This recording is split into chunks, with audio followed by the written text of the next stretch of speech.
নমস্কার, আমার ইউটিউব চ্যানেলে সকল ছাত্রছাত্রীকে স্বাগত। আজকে আমি একটি ভিডিও নিয়ে এসেছি।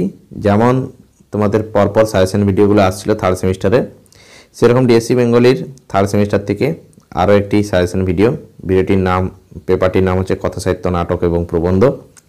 এখান থেকে বিদ্যাসাগর ইউনিভার্সিটির যে সাজেশনগুলো দিচ্ছিলাম 2024 সালে যারা পরীক্ষা দেবে তাদের জন্যেই আরও একটি প্রবন্ধ, তোমরা থাম্বনেল দেখে বুঝেই গেছো। অপবিজ্ঞান প্রবন্ধ থেকে তোমাদের জন্য রাজশেখর বসুর অপবিজ্ঞান যে প্রবন্ধ রয়েছে সেখান থেকে 5 নম্বর এবং 10 নম্বরের প্রশ্নের সাজেশন।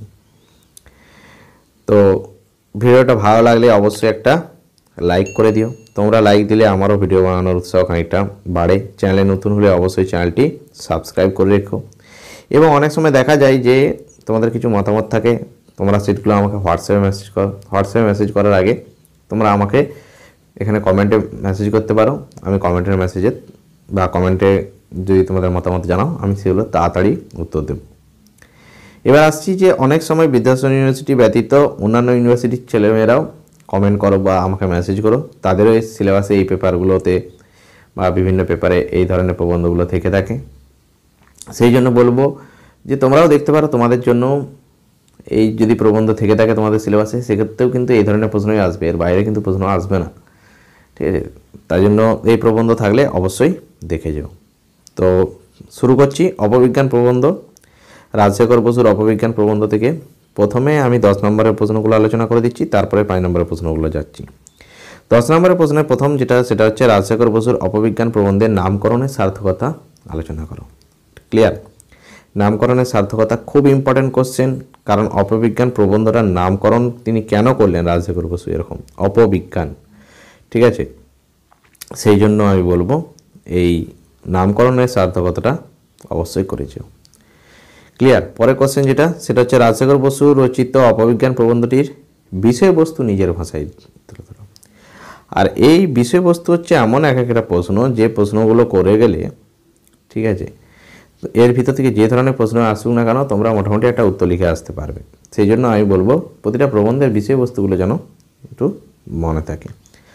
আর আগের ভিডিওর মতন বলেই দিচ্ছি, 2 নম্বর এবং 5 নম্বরের প্রশ্নগুলো সবসময় টেক্সট যারা ভালো করে খুঁটিয়ে পড়বে, সেক্ষেত্রে কোটেশন তুলে প্রশ্নগুলো আসে, সেগুলো অবশ্যই কোটেশন তুলে করার জন্যে তোমাদেরকে টেক্সটগুলো অবশ্যই ভালো করে পড়তে হবে।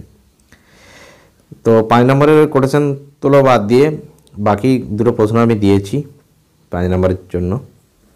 এটি হচ্ছে অপবিজ্ঞান প্রবন্ধে বিজ্ঞানের যে অপব্যাখ্যার কথা প্রাবন্ধিক তুলে ধরেছেন তার কিছু দৃষ্টান্তের পরিচয় দাও। অর্থাৎ এই প্রবন্ধে রাজশেখর বসু বেশ কিছু বিজ্ঞানের অপব্যাখ্যার কথা তিনি তুলে ধরেছেন, তার মধ্যে কয়েকটা দৃষ্টান্ত তোমাকে এখানে তুলে ধরতে বলছে। ক্লিয়ার? আসছি পরের কোশ্চেন।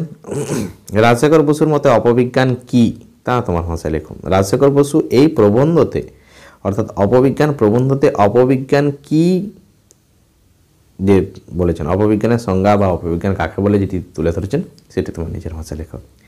এই দুটো প্রশ্ন করবে, তাহলেই তোমাদের আর কিছু প্রশ্ন করার দরকার নেই। আর ভিডিওটি ভালো লাগলে অবশ্যই একটা লাইক করে দিও। চ্যানেলে নতুন হলে অবশ্যই চ্যানেলটি সাবস্ক্রাইব করে রেখো। বাকি প্রবন্ধগুলি এবং বাকি গল্পগুলি সায়েন্সের নিয়ে আমি খুব তাড়াতাড়ি হাজির হব, এবং বাকি যে এর আগে চ্যাপ্টারগুলি আলোচনা হয়েছে সেগুলো দেখতে চাইলে অবশ্যই বিদ্যাসাগর ইউনিভার্সিটির প্লে লিস্ট চেক করো।